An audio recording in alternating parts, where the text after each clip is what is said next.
मुग़ल बादशाह ने इस मंदिर की तामीर की थी। फ़ारसी ज़ुबान में इसकी तारीख़ लिखी हुई है। सोशल मीडिया पर वायरल होने वाले मंदिर की इस तस्वीर और दावा की सच्चाई क्या है? क्या सच में मुग़लों ने मंदिर की तामीर की थी? ज्ञानवापी मस्जिद केस की सुनवाई के दौरान आज अदालत में क्या हुआ और असम के वज़ीर आला हेमंत बिस्वा शर्मा ने मदरसा के बारे में ऐसा क्या कह दिया जिसकी लोग तनकीद कर रहे हैं और सोशल मीडिया पर हंगामा बरपा हो गया है।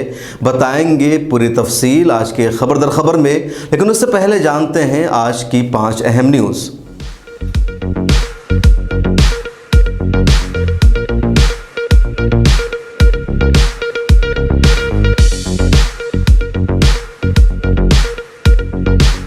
अस्सलाम वालेकुम रहमतुल्लाह, मैं हूं शम्स तबरेज़ कासमी और आप देख रहे हैं मिल्लत टाइम्स का स्पेशल प्रोग्राम खबर दर खबर। सहाफ़ियों की मशहूर और कदीम तंजीम प्रेस क्लब ऑफ इंडिया के इंतखाब में बाएं बाजू की जानिब झुकाव रखने वाले उमाकांत लखेरा और विनय कुमार के पूरे पैनल ने जीत हासिल की है। 21 मई को प्रेस क्लब के मेंबरान ने वोट डाला था और अगले दिन वोटों की गिनती हुई, जिसमें इस पूरे पैनल ने जीत हासिल की है। शाहरुख पठान को आज 4 घंटों के लिए अपने बीमार वालिद से मिलने के लिए कोर्ट ने पैरोल पर जमानत दी, यानी वो जेल से बाहर आए। शाहरुख दिल्ली फसाद के इल्जाम में गिरफ्तार है और जेल में बंद है। चीन के सूबा सिक्यांग में मुसलमानों पर होने वाले मजालिम और तशद्दुद का जायजा लेने के लिए अगले हफ्ता अक़वाम मुत्तहिदा के कमिश्नर वहां का दौरा करेंगे।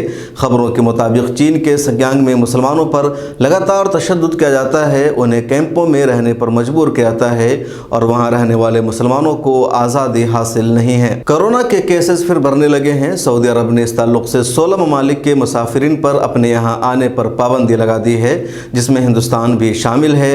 इसके अलावा इस फहरिस्त में लबनान, Syria, Turkey, Iran, Afghanistan, Hindustan, Yemen, Somalia, Ethiopia, Congo जैसे ममालिक शामिल हैं। मध्य प्रदेश में जिस हिंदू बुजुर्ग को बीजेपी नेता ने मुसलमान समझकर मार दिया था, उसके भाई का कहना है कि वो भी और उसका पूरा परिवार बीजेपी में शामिल है।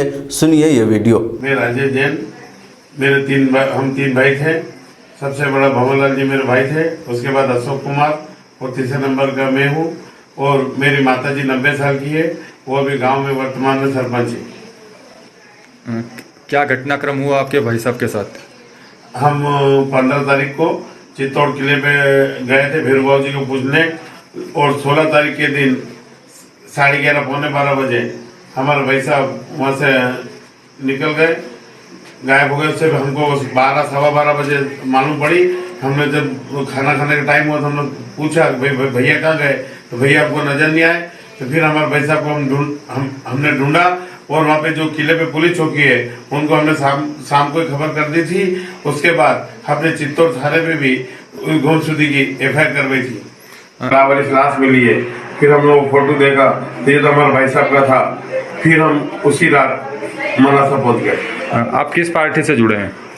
हाँ, मेरा पूरा परिवार बीजेपी से जुड़ा हुआ है और मेरे जावला में भाई भी बीजेपी के पूर्व पार्षद 3 बार रह चुके हैं और अभी सरस्वती शिशु मंदिर के वर्तमान में अध्यक्ष हैं। बताया जा रहा है कि जो आरोपी है वो भी किसी पार्टी से जुड़ा हुआ है, इसको लेकर आप क्या कहेंगे? हाँ, वो भी भाजपा से जुड़ा हुआ है और उसी को कहीं न कहीं संरक्षण मिल रहा है, इसलिए उसके घर बुलडोजर जाने के बाद भी वापस लौट आया है।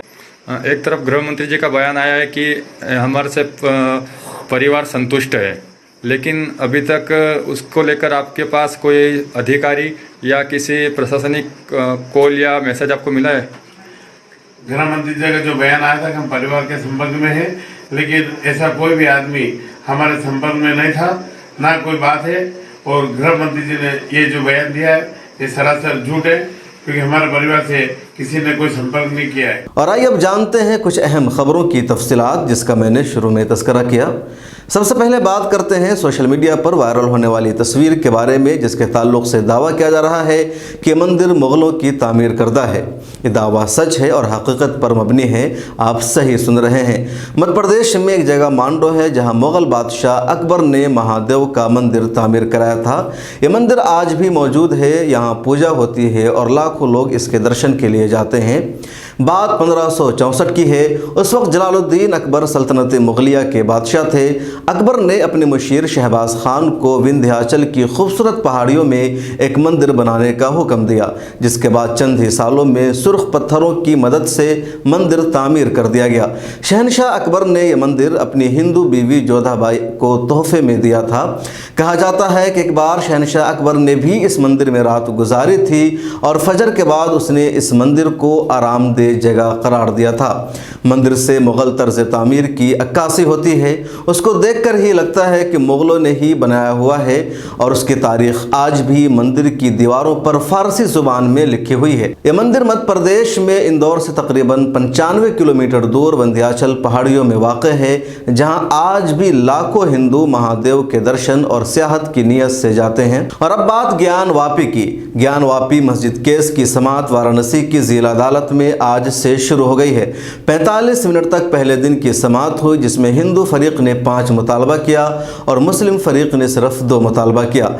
हिंदू फरीक ने पहला मुतालबा किया, श्रृंगार गौरी की रोज़ाना पूजा करने की इजाज़त दी जाए।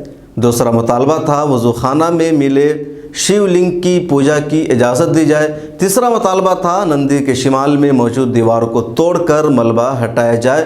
चौथा मुतालबा था शिवलिंग की लंबाई चौड़ाई जानने के लिए सर्वे कराया जाए। पांचवा मुतालबा था वज़ू खाना का मुतबादिल यानी अल्टरनेटिव इंतज़ाम किया जाए। मुस्लिम फरीक के 2 मुतालबात थे। पहला मुतालबा वज़ू खाना को सील न किया जाए। दूसरा मुतालबा 1991 एक्ट के तहत ज्ञान वापी सर्वे और केस बंद हो। एक तरफ अर्जी दहिंदा की तरफ से ज़िला जज की अदालत से मुतालबा किया गया है कि सर्वे के दौरान जमा किए गए सबूतों को अदालत पहले देख ले और फिर आगे किसी तरह की समाअत करे। दूसरी तरफ मुस्लिम फरीक ने वाज़ेह अल्फाज में मुकदमा पर ही सवाल उठाया है और उनका कहना है कि इस पर समाअत ही गलत है। मुस्लिम फरीक की दलीलों को पेश नज़र रखते हुए अदालत ने 24 मई की तारीख समाअत के लिए तय कर दी, यानी कल ही इसकी सुनवाई होगी और लगता है सिलसिला जारी रहेगा। असम के वज़ीर आला हेमंत बिस्वा शर्मा ने एक प्रोग्राम में बात करते हुए मदरसा पर तनकीद की है और कहा मदरसा शब्द ही बंद कर देना चाहिए। मदरसा में जाने वाले डॉक्टर और इंजीनियर नहीं बन सकते हैं। सुनिए पहले बिस्वा शर्मा को। ये मदरसा शब्द ही विलुप्त हो जाना चाहिए। जब तक ये मदरसा दिमाग में घूमते रहेगा तब तक बच्चा को भी डॉक्टर इंजीनियर नहीं बन सकता है। अगर बच्चा को आप स्कूल में जाने का समय आप पूछ लेता है कि बेटा तुम मदरसा जा रहा है, तुम जुनाब बनेगा, इस रास्ते से तुम डॉक्टर नहीं बनेगा, तो कोई बच्चा मदरसा नहीं जाएगा। मदरसा में तो दाखिल किया जाता है वायलेटिंग ह्यूमन राइट्स, किसलिए वो रास्ता बंद हो जाता है। तो आप जरूर कुरान पढ़ाइए, उसमें कोई प्रॉब्लम नहीं है, लेकिन सबसे ज्यादा पढ़ाइए साइंस, मैथ्स, बायोलॉजी, बोटानी, जियोलॉजी। तो इसीलिए मदरसा सब विलुप्त हो जाना चाहिए, नॉर्मल एजुकेशन होना चाहिए। और घर में आप खूब आपका धर्म पुथी पढ़ाइए, पूरा 2 to 3 घंटा धर्म पुथी पढ़ाइए, लेकिन स्कूल में ऐसा ही शिक्षा दीजिए जो शिक्षा से आपका बेटा डॉक्टर और इंजीनियर बन सकता है, प्रोफेसर बन सकता है, साइंटिस्ट बन सकता है। जी। और भाई साहब और एक बात है, मैं आपको बताता हूं, कोई जो आप बोल रहे हैं मुसलमान लोग कुरान कंठस्थ कर रहा है तो इसलिए उनमें बहुत ज्यादा मेरिट होता है, ये सारा मुसलमान भाई हिंदू था।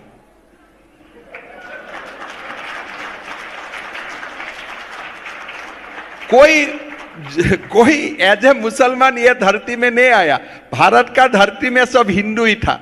तो आई विल गिव क्रेडिट, अगर कोई मुसलमान बच्चा बहुत ज्यादा मेरिटेरियस है, I will also give a part of credit to his Hindu past. Assam के वज़ीर आला के इस बयान की लोग तनकीद कर रहे हैं। ट्विटर पर भी लोगों ने उन्हें जवाब दिया है। साबिक मरकज़ी वज़ीर डॉक्टर शकील अहमद ने कोट करके लिखा, इनको बताइए कि भारत के पहले सदर डॉक्टर राजेंद्र प्रसाद हिंदू समाज से सती प्रथा को ख़त्म करने में अहम किरदार निभाने वाले राजा राम मोहन और मुंशी प्रेमचंद जैसे लोगों ने मदरसा से ही तालीम हासिल की थी। आगे उन्होंने तंज करते हुए लिखा, हो सकता है जब कांग्रेसी थे तब ये जानते होंगे।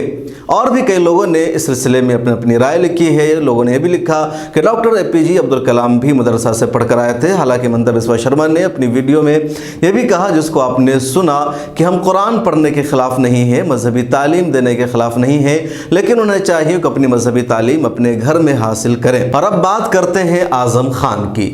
जेल से बाहर आने के बाद आजम खान ने सुप्रीम कोर्ट में एक अर्जी दायर की है। आजम खान के वकील निज़ाम पाशा ने अर्जी में जस्टिस DY चंद्रचूड़ की सदारत वाली तातील बेंच से कहा कि ज़मानत देते वक्त इलाहाबाद हाई कोर्ट की तरफ से लगाई गई शर्तों के मुताबिक यूनिवर्सिटी की तकरीबन 13 हेक्टेयर ज़मीन ज़िला इंतज़ामिया ने अपने कब्ज़े में ले ली है। अर्ज़ी में कहा गया है कि ज़मानत देते वक्त ऐसी शर्त थोपना गलत है। अब अहाता की 2 इमारतें मुनहदिम करने की तैयारी की जा रही है।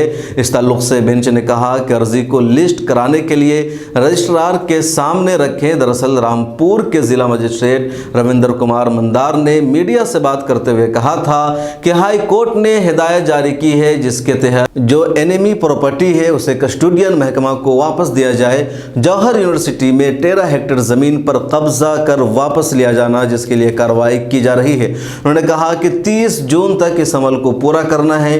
दूसरी तरफ आजम खान और उनके बेटे अब्दुल्ला आजम ने आज MLA का हलफ भी लिया है। खबरदार खबर में आज इतना ही, फिर मुलाकात होगी कल। हमारे प्रोग्राम आपको कैसा लगा, मज़ीद किन खबरों को, किस तरह की न्यूज़ को हमें शामिल करना चाहिए, कमेंट सेक्शन में अपनी राय ज़रूर दीजिएगा।